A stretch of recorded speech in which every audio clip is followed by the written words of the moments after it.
This is Lyle Omolayo. You're watching Heritage Hip Hop.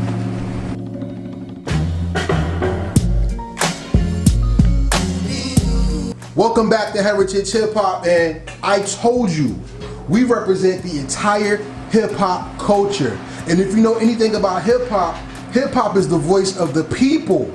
And when people come to do hip hop, they gotta respect the people. And I have a person who's been on front line with the people for a minute. Talk to him. Who are you? My name is Lyle Omolayo, hailing from Plainfield, New Jersey, via Panama, Negros Americanos, one half. I'm here to have fun, you know what I'm saying? Kick some rhymes, and have a good time. And let's get into it real quick. Hey, look, man, I'm honored to interview you because my cousin put me up on Negros Americanos years ago. What? Years ago.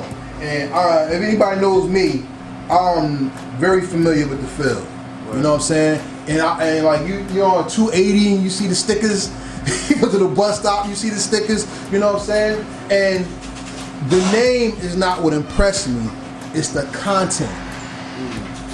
Since you brought up Negros Americanos first, Negros Americanos first, let's talk about that first.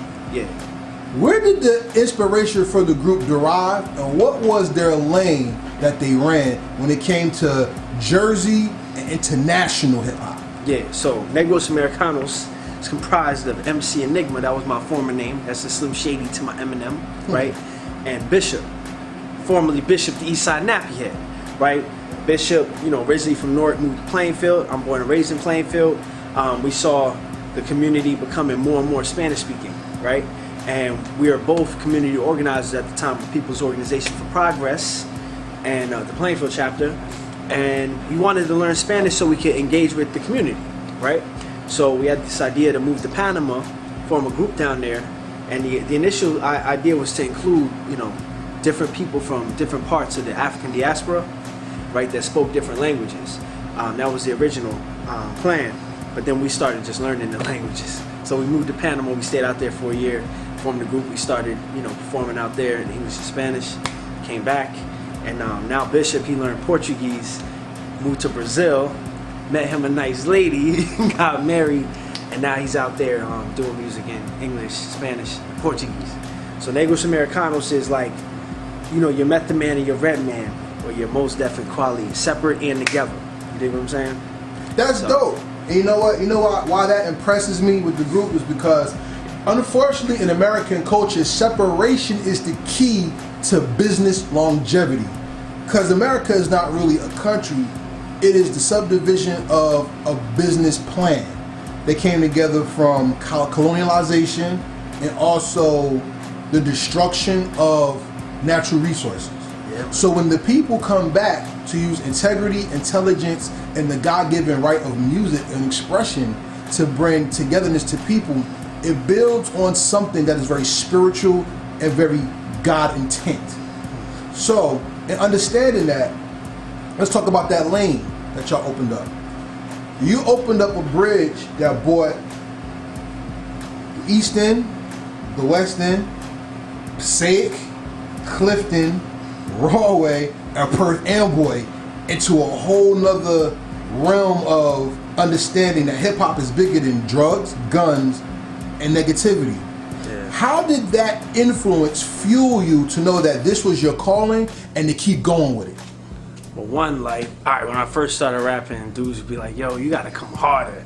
You know what I mean? And I always be spitting some hard shit talking about, you know, Israeli-Palestinian struggle, like Gaza Strip, you know, don't give them harder than that. They're like, yo, you gotta come harder. I'm like, what do you mean? Like killing niggas and selling crack to your own people. And I'm like, oh, like that. You know, one, you know, never was a gangster, clearly, right? And the real nigga relay is too costly, right? And what's the award at the end? What's the trophy for that? You know what I'm saying? Yeah. Where they at? Dead or in jail? So that's definitely not my lane. I'm not in the competition for that. I'm really just trying to be the realest version of myself, you know. So in extending that outward, I walk in my own truth. I can spit my shit anywhere to anybody because I can back it up. It's my personal truth. I'm not perpetrating a fraud. You know what I'm saying? One of the proudest moments in my life was this summer. Yo, I happened to see Tretch at the Lincoln Park Festival. Oh, we were there. And you know, that's like, you know, Freddie Fox, Cormac. You can't spit no bullshit and impress them. You gotta come hard. And that was one of my milestones. You know, I impressed one of the hardest cats in the game, period, ever. You know, but by being my most true value, you know, version of myself. You know what I'm saying? Mm-hmm. Not trying to be something I'm not. So I think that's the strength of Negros Americanos. Like, we had a song back in the day, Bishop, I'm just a regular guy. You know what I mean? And people love that song because, like, I'm not, you know, we're not trying to be anything we're not, you know? Right. So we take ourselves seriously, but not too seriously, to the point. We're both educators, and it's important to have a comedy aspect. Like, I'm just probably more influenced. People will say, oh, you know, you're a conscious rapper and da-da-da, and they could name a whole bunch that they could compare me to, right? But I'm more influenced by Redman than anybody. Okay, I can tell. We're gonna talk about that in a minute, though. We're gonna talk about that in a minute. but back to that lane, though. Y'all bridged gaps in Jersey that was very deep, and unfortunately, even though let's just talk to cultural divide. African Americans, or so-called African Americans, whatever you want to say, indigenous people, etc., and people from the Hispanic lane. Yes. In Jersey, especially when it comes to politics and economics, there's a very sharp divide. Yeah. And whether you're in a poor community or an affluential community, division is the thing that fuels commerce. And in the lane that y'all ran, y'all kind of broke a lot of that stereotypical thing, and people made love to your music. Couples got together off of your music, and people studied under your music. When everybody was on this shade kick, people were listening to y'all.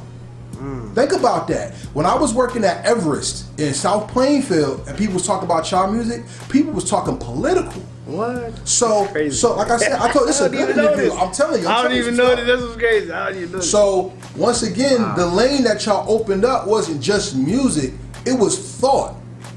As an educator, why is it important for people to think and not just nod their heads to the beats? Cause you could nod your head the hell off of a cliff. Lemmings are nodding their head. They're looking at the ass in front of them and just nodding their head, and they walk off a freaking cliff. We're not lemmings, you know. It's a tool. It's a tool. It's a powerful tool. Can't diminish it. You can use it for different things, but for me, it's a cultural, spiritual tool for me to express, right? Tell stories, but also to orient people, to put them up on knowledge. You know what I'm saying? Like, I like to slide stuff in, you know. Trained by Lauryn Hill, you know what I'm saying? We raised up on all of that. After my logic and my theory, I add a motherfucker so the ignorant niggas hear me. It's about slipping it in. And one of my friends, Danielle Watson, she said this a long time ago. She said, yo, if the whole world stood still, right, and you had everybody's attention in the entire world, right, at one time, and everyone could understand you, what would you say? That's more profound than most rap lyrics, because certain people do that for a profession and they waste time and waste people's minds on purpose. How deep is that? You know what? When your reality's fucked up and it's too hard for you to look in the mirror, sometimes you numb yourself. But at the end of the day, when you sober up, you're still right where you left, probably in a worse position. And if you would have just got real with yourself and looked directly at yourself, you know what I'm saying? Reality rap.